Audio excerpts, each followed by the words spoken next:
My wife begs for an encore as I watch my daughter turn to ash.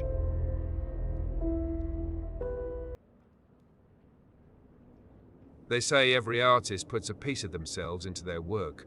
I put my family in mine, piece by piece, until there was nothing left of them but the ghosts that haunt my pages. The dream was a fever I could never break. It wasn't about fame or money, not really. It was about the stage. A dark, empty space waiting for me to fill it with light and words. To make 1,000 strangers hold their breath in unison, just for a moment. To feel that communion. That was my religion. It was a demanding faith. It demanded the hours I should have spent with my wife, Caris. It demanded the energy I should have used to push my son on a swing. It followed me into the factory, a place that reeked of hot metal and resignation. Every shriek of machinery, every slam of the press, was a tick of the clock. Another second of my life spent not writing.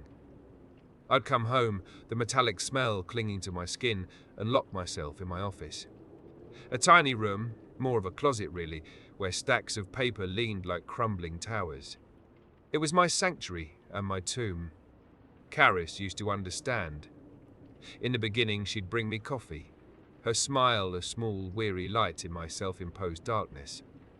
"This is the one, isn't it?" she'd whisper, tracing the title on a fresh script. "This is the one," I'd lie. "This is what gets us out of here, Caris. Just one more." But one more has a way of breeding. 11 years of one more had passed. The hopeful light in her eyes had long since gone out, replaced by a permanent exhaustion. Our children learned that the closed office door was an absolute, a wall more impassable than brick and mortar. Then the world tilted. Our little girl, our Anya, got sick. Leukemia. A 6-letter word that acted like a chemical weapon, silently poisoning our home from the inside out. Anya was 6. She was all bright eyes and tangled black curls, a tiny spinning top of pure energy. The diagnosis stopped her cold. The treatments were a financial black hole, sucking everything we had and then some. I had to take a second job selling shoes at the mall. I'd finish my shift at the factory, my body humming with fatigue, and drive to a palace of consumerism. I'd kneel before strangers, the smell of cheap leather and foot powder filling my nostrils, and I'd feel a rage so profound it made my teeth ache. This wasn't me. This wasn't the life I was supposed to be living. Every moment spent lacing a sneaker was a moment stolen from my magnum opus, from the story that would save us. And a dark, venomous thought began to coil in the back of my mind. A whisper that said, "She's the anchor. She's dragging you down." I fought it. I swear to God, I fought it. But the whisper grew louder with every hospital bill, with every shift I had to pick up. One afternoon at the factory, I stood by the loading ramp. The hydraulics hissed, a mechanical serpent. The whisper was a roar now. It was so simple. A single, decisive action. I looked around. The security camera's single red eye stared back, indifferent. I didn't care. I took a breath, the air thick with ozone and oil, and I placed my foot on the greasy concrete right under the edge of the steel plate. I hit the button. The descent was slow, agonizingly so. Then came the impact. It wasn't a clean snap. It was a wet, pulpy, crunching sound that traveled up my leg and settled deep in my gut. A constellation of white-hot pain exploded behind my eyes.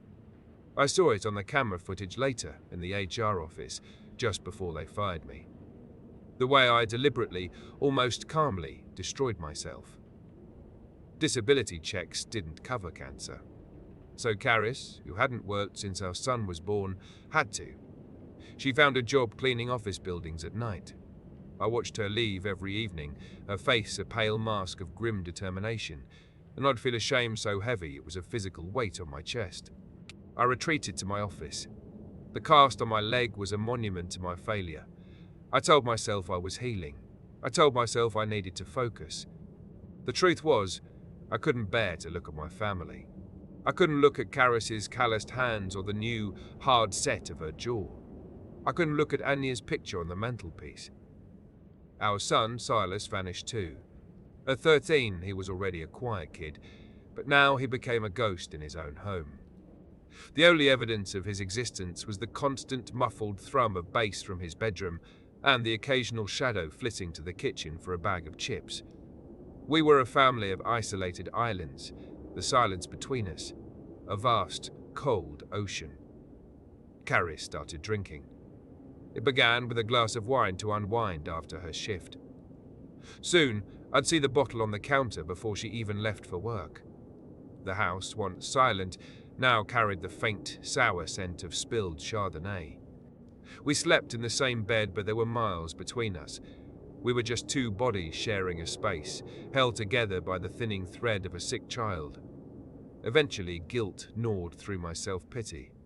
I had to see her. I hobbled into the hospital on crutches, the sterile air a shock after the stale confines of my office. What I saw broke something in me that would never heal. My vibrant, spinning top of a daughter was gone. In her place was a tiny, fragile thing, all sharp angles and translucent grey-tinged skin. Her beautiful black curls were gone, leaving a delicate, bare scalp. She was withering. She saw me, and a tiny spark flickered in her sunken eyes. She pressed my hand to her cheek, her skin as thin and dry as parchment. We didn't speak. We just sat there as tears. I didn't know I had left streamed down my face. Seeing her like that, it didn't fix me. It made me worse. It lit a fire of frantic desperation. I went back to my office, not with a sense of duty, but with a renewed, feverish ambition. I would write her back to health. I would craft a story so powerful, so perfect, it would somehow reverse the decay of her cells. I typed until my fingers were numb, until the tendons in my wrists screamed. I poured every ounce of her pain, my shame, our family's collapse onto the page. It was the best work I had ever done. Raw, brutal, honest. And it went nowhere. Rejection after rejection. Caris finally saw through my charade. She found the stack of submission emails. The dam of her restraint, eroded by years of neglect and now saturated with grief and cheap wine, finally broke. "You weren't healing," she hissed, her voice raspy. "You were just writing. While she's dying, you've been in here playing make-believe." The argument that followed wasn't loud. It was quiet and vicious and final. She called me a parasite, a wallaby, a pathetic man-child hiding from a life that had become too real. She wanted a divorce. I saw her later, smoking on the back porch, a habit she'd kicked 15 years ago.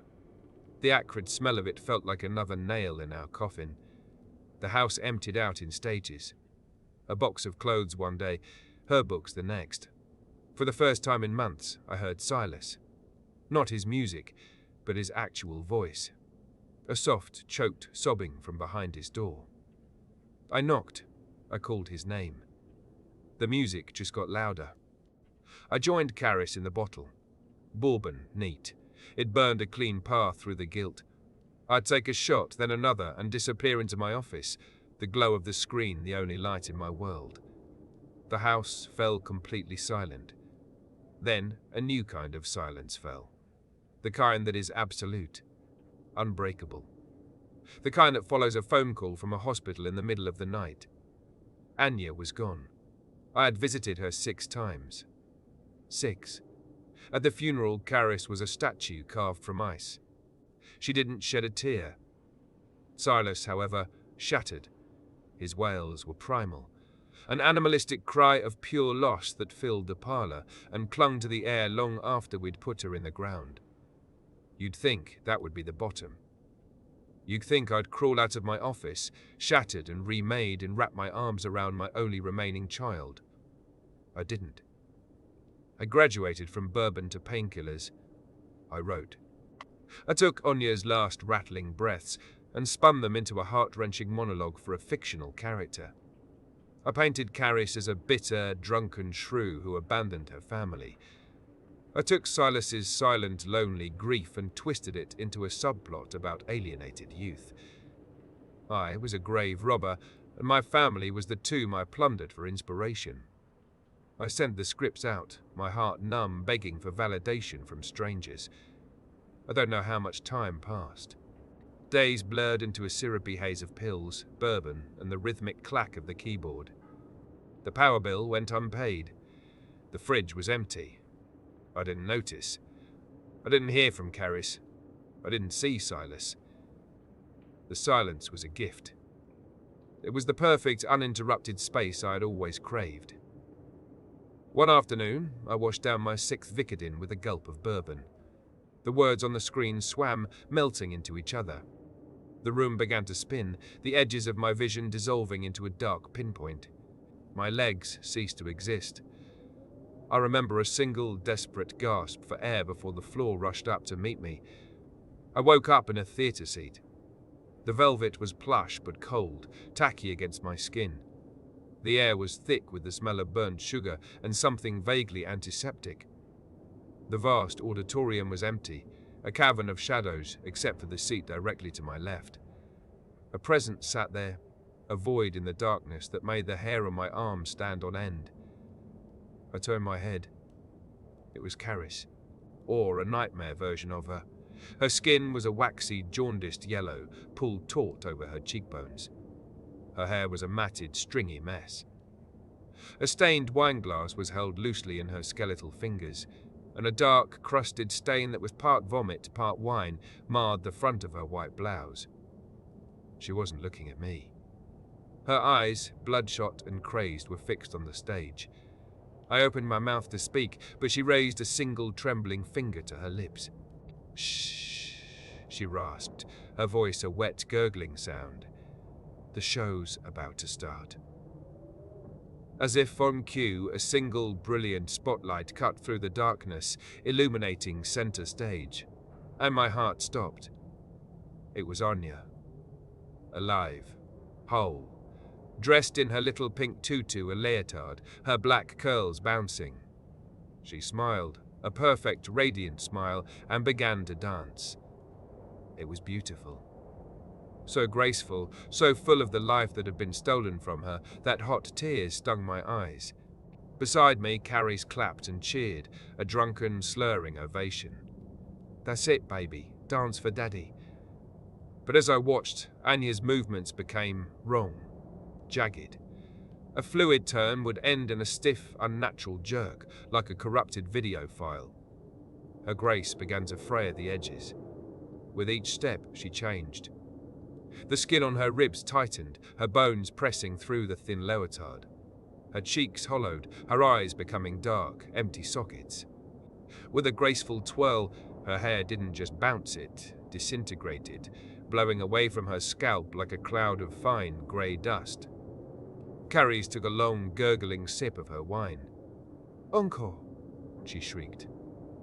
"Give your father what he wants. Give him the pain." Anya took one final, beautiful leap. As she landed, her right leg didn't bend. It crumbled, dissolving into a shower of grey ash on impact. She fell, throwing out a hand to catch herself, and her palm vanished the moment it touched the stage floor. She lay there, a broken marionette, her tiny chest heaving with ragged, rattling breaths. Each breath was weaker than the last, until with a final, shuddering sigh, her entire body collapsed into a smouldering pile of ash. Caris was on her feet, screaming with ecstatic delight. The spotlight died, plunging us back into darkness. For a moment, there was only the sound of Caris's manic applause. Then, another spotlight flared to life, this one aimed high up at the lighting rafters above the stage.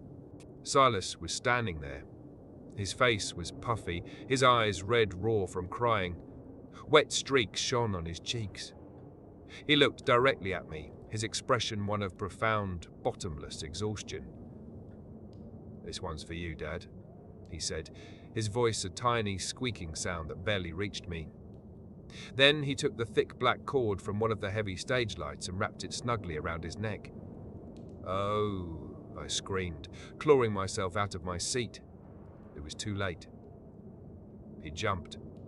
There was a sickening crack that echoed in the silent theatre. His weight pulled the entire row of lights down with him. They crashed onto the stage in a shower of sparks and shattering glass. One spark caught the edge of the heavy velvet curtain. It went up in an instant. A whoosh of orange and red that devoured the stage. Silas's limp body was silhouetted against the inferno for a moment before being swallowed by it.